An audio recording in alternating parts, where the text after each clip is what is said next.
You are listening to a podcast of the Fahey and Shivari Show, 10 a.m. to 2 p.m. on Thursdays, only on SportstownChicago.com.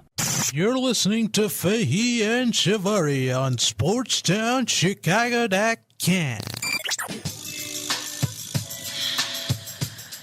If you're an avid listener of this show, you know this music and you know what time it is then. That means it's time to talk to our freelance writer, Gabe Salgado, here on the Fahey and Shivari Show. He joins us on the Illinois Center for Broadcasting hotline. If interested in a career in broadcasting, go to beonair.com. Gabe, thank you for joining us as you do every Thursday. We always appreciate you dropping the knowledge on us. And before we got on with you, you gave me the nice happy birthday wish. I appreciate that. Coming from you, it really feels great, so thank you for the wish. How you doing today? You're welcome. I'm doing good. All right, well, let's get into it right away, Gabe. The Bears are going to be playing the Seahawks tomorrow night up in Seattle for a 9 o'clock kickoff here Chicago time. It's going to be a little bit of a late start for Bears fans to stay up for. But I know you want to discuss today the new acquisition for the Bears. They brought in a veteran wide receiver in Santonio Holmes. A lot of people know him as the man who caught the game-winning Super Bowl touchdown catch in Super Bowl 43 against the Arizona Cardinals as a Pittsburgh Steeler. Had time with the Jets beforehand, and he had some foot injuries that lingered on. Jets eventually cut him. Now he's brought into the Bears organization since Marquise Wilson, who was the projected number 3 wide receiver, goes down with the fractured clavicle. Just want to get your thoughts on Santonio Holmes and how he's going to fit in with this Bears offense and potentially playing tomorrow night against Seattle. I know that the Bears are talking about, perhaps waiting until the 4th preseason game to get him reps, but I honestly think that, you put him in now. I know that they want him to adjust the offense and everything else, but really the only way you could do that is by going out there and playing. And I think that, putting him against Seattle tomorrow night probably would be a really good decision. Get him the reps and see how he does against a solid NFL defense. And really, there's a high risk involved for the Bears, but they only the contract was only worth $800,000, so they're not spending a ton of money on him. But obviously, he had the injury problems, he had some legal issues as well. But hopefully he's worked his way past that. But I think the most important thing is for him to get playing time, and hopefully the Bears will put him on the field tomorrow night. Oh, you just mentioned it with the off-field issues, and then I brought up the point of the injuries that he had when he finished getting towards his tenure done with the Jets a couple seasons ago. Is this, we talk about NFL players when they sign with teams, so this guy could be a high-risk, high-reward, and along with this guy, I feel like with Santonio Holmes, and I want to get your thoughts on this, Gabe, as well, the signing of Santonio Holmes, for me, it feels like it's a low-risk, high-reward situation because of the contract that you just brought up. I just want to get your thoughts. If this is Santonio Holmes a low-risk, high-reward player for the Bears? That's tough to say. Obviously, I think it's more of a high risk just because of his injury history and his other troubles as well, but obviously, like I said, the Bears only spent $800,000 on his 1-year contract, so obviously they're not losing a ton of money in this deal. So, but the thing with Santonio Holmes is before Marquise Wilson had went down, they had talked about bringing him in. They just didn't really pull the trigger until after Wilson went down and after Eric Weems didn't play really well. So the Bears had in mind to bring him in, and now they did it because, they didn't have a choice at this point. So, obviously there was some interest there. And, Santonio, he has to prove himself because of the injuries and everything else because he's been out of football for a while. So, hopefully the Bears will get a good look at him tomorrow night just to see what he's got, and they'll go from there. Freelance writer Gabe Salgado joins me here on the Illinois Center for Broadcasting hotline. If interested in a career in broadcasting, go to beonair.com. Gabe, you just mentioned that you think that Santonio Holmes does have a lot to prove here. He's been around the NFL for quite a while. He's considered one of the longer NFL veterans in terms of the category of wide receivers. Is there still a lot of gas in his tank left for Santonio Holmes to play some competitive football and be one of the better wide receivers in the game? Considering what the Bears are bringing him in for, I think there is. Obviously he's in his 30s, and with the injuries and surgeries that he's had, I imagine that's kind of taken something out of his career. But considering the Bears are mainly looking to see if he could be that dependable slot receiver, I think that I think that he probably still has something left in the tank because obviously you're not asking him to go out there and be Brandon Marshall or Alshon Jeffrey. You're just asking him to compliment those guys. So I think that he still has enough in the tank to do that. When Marquise Wilson is able to come back, and they mentioned that Mark Trestman and the Bears organization has said that the fractured clavicle and the recovery time for Marquise Wilson, he might miss the entire first half of the regular season. If Marquise Wilson is to come back, say around week 10 or so, just making a hypothetical here, and the Bears keep Santonio Holmes through that first part of the regular season, is there a chance that the Bears would maybe part away with Holmes and get Marquise Wilson to come back to the number 3 slot, or could we see the nice gel of the rotation of Marshall, Jeffrey, Wilson, and Holmes? That all depends on how Holmes performs at the beginning of the season, and of course, if he even makes the roster come September. So, it depends on those two things. If Holmes doesn't make the roster, then obviously the Bears will, just wait for Wilson to heal, and they'll bring him back and, throw him in. If Holmes does make the roster, from there it's a point of whether or not he could deliver. And if he does deliver, then the Bears will have a decision to make at that point. So, it all depends on how that plays out. Let's switch to the rest of the offense here right now really quickly. The Bears offense is going up, one of the best NFL defenses that we've seen in quite some time in the Seattle Seahawks tomorrow night up in Seattle. Not an easy place to play in, and it's been well documented that CenturyLink Field is hands down one of the toughest places to play in the NFL today. What should we expect from the offense and Jay Cutler? They're going to be playing for they're going to play the entire first half and a chunk of the third quarter, and I think that at this point, and I want to get your thoughts on it, Gabe, this is a good measuring stick in my mind for this Bears offense to rack up against, some of the better teams in the NFC and the NFL for that matter against the Seattle Seahawks. Is this a good measuring stick to determine how the Bears regular season might go in terms of how well they can stack up against the rest of the NFC? Definitely. I mean, you take a look at the playing time that both sides will get in this game. I definitely think it's a good test for the Bears to see, what the offense is made of and what the rebuilt defense is made of. You take a look at, the home field advantage that Seattle has there, it's second to none. I mean, don't get me wrong, the Bears' fourth phase is, pretty good, but, the 12th man in Seattle is just a whole other level. And, obviously going up against the Legion of Boom, that's going to be a good test for them as well because they don't get to see Brandon Marshall and Alshon Jeffrey every day. So, but it'll be interesting to see the defensive side, especially, how can they contain Russell Wilson? Can they contain Marshawn Lynch? So there's definitely going to be a lot of variables going there, but this is definitely a good test for the Bears. You mentioned a good test. Bears-Seahawks tomorrow night at 9 p.m. Chicago time, and that game can be seen on Fox and heard on 780 WBBM AM.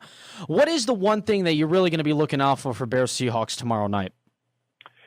I'm definitely going to be looking for the defense, just to see, how they can hold up against a high-powered offense like this and see, how they're able to contain Wilson and Lynch. Do they give up a ton of yards? Do they give up a ton of points? Do they get run off the field? That's definitely something I'm going to be looking for because we talk about how, the Bears will only go as far as their defense takes them.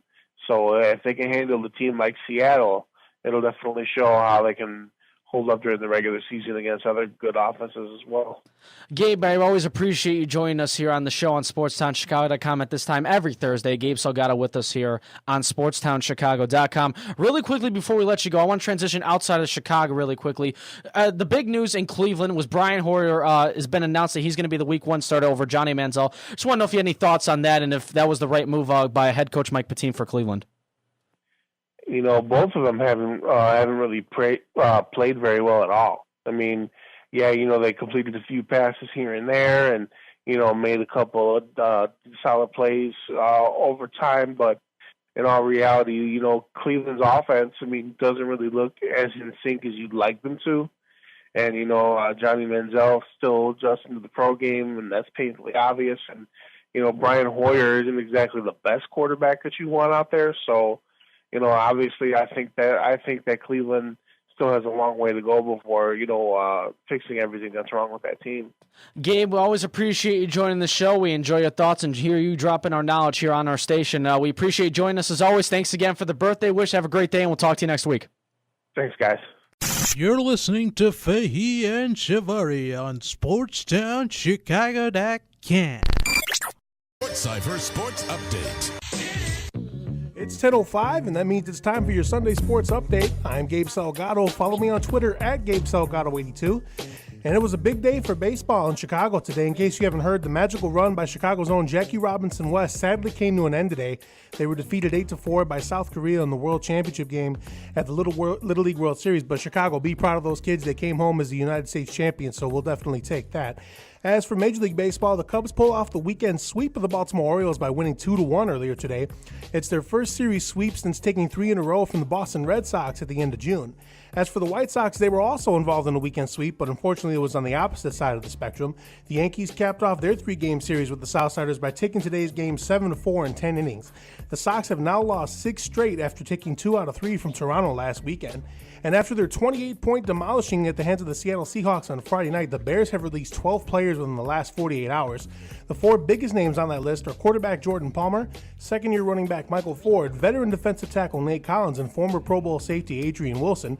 They also let go of receivers Greg Hurd and Kofi Hughes, cornerbacks Derrick Purdy and Peyton Thompson, offensive linemen Joe Long and Dylan Gandy, kick returner Darius Renaud, and linebacker Jordan Sen. The Bears need to cut down to 75 players by Tuesday. And finally, former Northwestern running back Venrick Marcus found a new home. He's officially transferred to Division II West Texas A&M.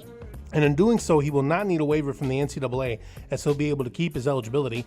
And 10:40, we'll talk college football with Sun-Times and Post-Tribune Notre Dame beat writer Lamont Pope, as he'll give us the latest on the investigation regarding possible academic fraud involving Fighting Irish football players, so stay tuned for that. I'm Gabe Salgado, and that is your Sunday Sports Update. Back to the best sports show on the radio, the Sports Cipher. Welcome back to the Sports Cipher here on the Talk of Chicago WVON. Gabe Salgado, Maya Akai, and Farouk Basir's in the house tonight. Good to have him back. Hey.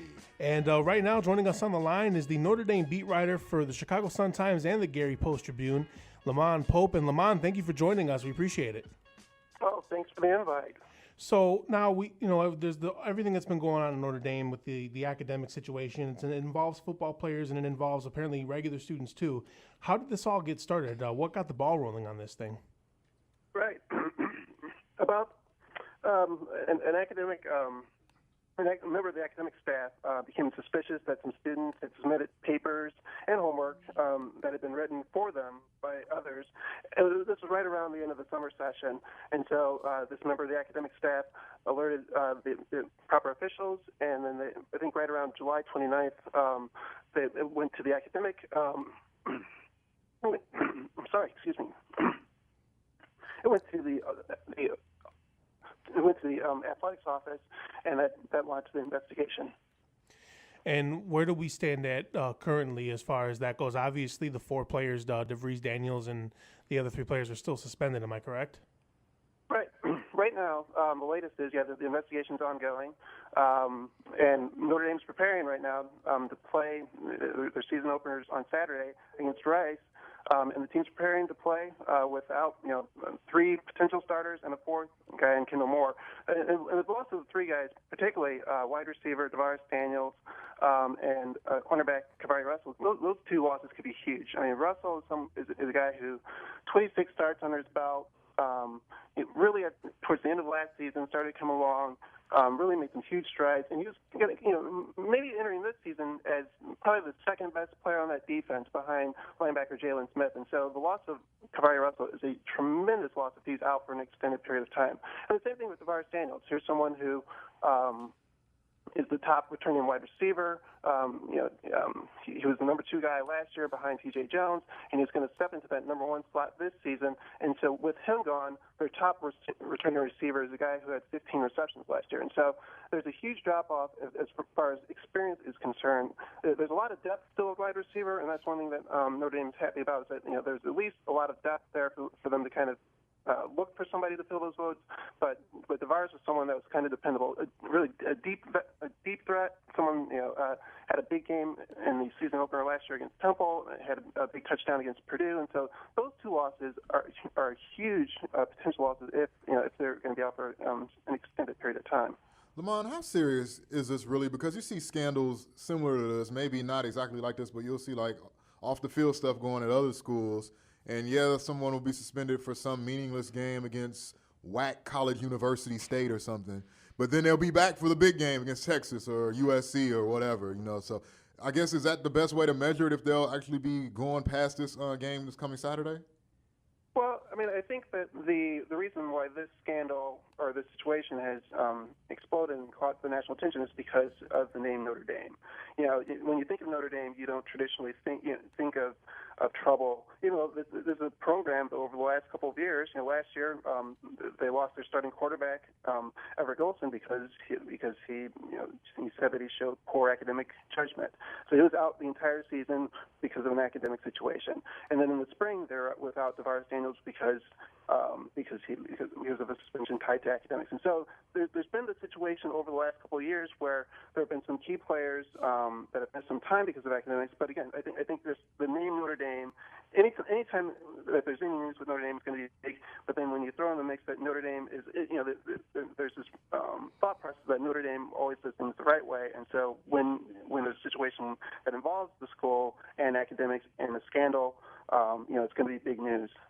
So it sounds like, for what you're telling me, that they're trying to police themselves in NCAA climate where a lot of scandals have happened, and they're trying to beat the NCAA to the punch of questioning what they're doing. But when you talk about recruiting, do they ever go into this? When you look at, I don't know enough about DeVaris Daniels to know, was he really a right fit for the Fighting Irish when he came to Notre Dame in the first place? Yeah, that's a situation. People have asked those type of questions, not specifically about DeVaris, but just, students in general. It's like, all right, well, is Notre Dame recruiting the right type of athlete or right type of student? And I'm it's like, well, do you really want to go down that road and think of that nature? These guys, a number of the players said on Wednesday during their media day, it's like, we know what we're getting into. If you sign up to play at Notre Dame, you know that there's going to be a heavy burden. A standard as far as academics is concerned, that's very, very high. And so these guys go into this knowing that the academic portion of this is very, very important, obviously, and very key to the whole aura of playing football at Notre Dame. And so, the guys know what they're going into. But again, once you can say that, and it's easy for us to say, well, these guys know that it's going to be tough. But then once you kind of experience, it can be a whole different other thing. And so, there's that sort of time. On one hand, you do know. You tell yourself, all right, I know it's going to be tough, but then once you get involved in it, it could kind of be a situation where you're like, oh man, this is really, really difficult. What's DeVaris Daniels' background? Where does he come from? Well, he's a local kid. He's a kid from Vernon Hills. His dad played in the NFL for several years, and so and Daniels is a guy. Again, he's a kid who. Big playability. He was a guy that can stretch the field. Like I said, in the Purdue game, had a big key touchdown in the fourth quarter that helped them win that game. But then, in the spring, he wasn't there during the spring because of an academic situation, and so, they were happy to get him back during the summer. And there was that sort of situation where it's like, all right, well, now he's going to have the fall camp to kind of connect again with Everett Golson, because the two kind of didn't get the chance to match up with Everett being gone all last year, and then DeVaris being gone during the spring. So that this fall camp was going to be important for them to kind of get their timing down together. And now, with him being one of the four guys being held out of practice right now, that's one thing that they're missing. Lamont, two questions from the football side of things. Offensively, does Notre Dame now lean on their running game more now that Daniels is gone and we don't know when he's coming back? And two, how does this, affect the defense, which was already thin to begin with? Yeah, those are both very good questions. Let's start with the offensive question. The running game, there's a couple guys that are going to be I thought were going to be X factors anyway. One of them is Greg Bryant.